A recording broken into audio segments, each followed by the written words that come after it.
Assalamu alaikum, welcome back. I hope all of you are fine by the grace of Almighty Allah. I am fine too by His grace.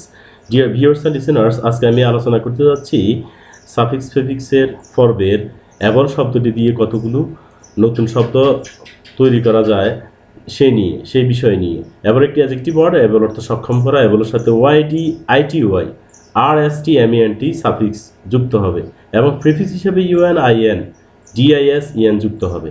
উদাহরণ দেখি আমরা। অ্যাবলি দক্ষতার সাথে adverb, অ্যাবল্ট সমর্থ adjective, ability সক্ষমতা বা যোগ্যতা নাউন, অ্যাবলর যোগ্যতর যোগ্য অ্যাডজেক্টিভ, অ্যাবলেস্ট যোগ্যতম অ্যাডজেক্টিভ, অ্যাবলার হলো অ্যাবলের কম্পারেটিভ ফর্ম, অ্যাবলেস্ট হলো অ্যাবলের সুপারলেটিভ ফর্ম। এরপরে প্রিফিক্স আনঅ্যাবল অক্ষম অ্যাডজেক্টিভ, ডিসঅ্যাবল অক্ষম বা বিকল করা ভার্ব, ডিসঅ্যাবলর নিষ্ক্রিয়করণকারী নাউন, ডিসঅ্যাবিলিটি অক্ষমতা নাউন, ডিসঅ্যাবলমেন্ট অক্ষমতা নাউন, ইনঅ্যাবিলিটি অযোগ্যতা নাউন, এনাবল সক্ষম করা ভার্ব। অর্থাৎ অ্যাবল দিয়ে দুটি ভার্ব হয়, একটা হলো অ্যাবলের সাথে ডিস যুক্ত হলে প্রেফিক্স হিসেবে এটা ভার্ব হবে, আবার ইএন যুক্ত হলেও সেটা ভার্ব হবে, তবে দুটো অর্থ ভিন্ন।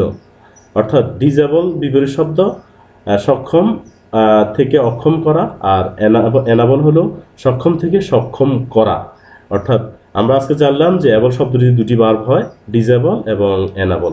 এর পরবর্তীতে আমরা দেখতে পাচ্ছি যে এনাবলমেন্ট সক্ষমতা নাউন, এনাবলার সক্রিয়করণকারী এটা নাউন, এনাবলড সক্রিয় এটা adjective.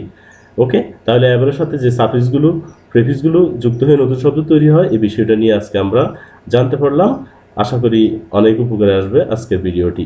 Thank you very much.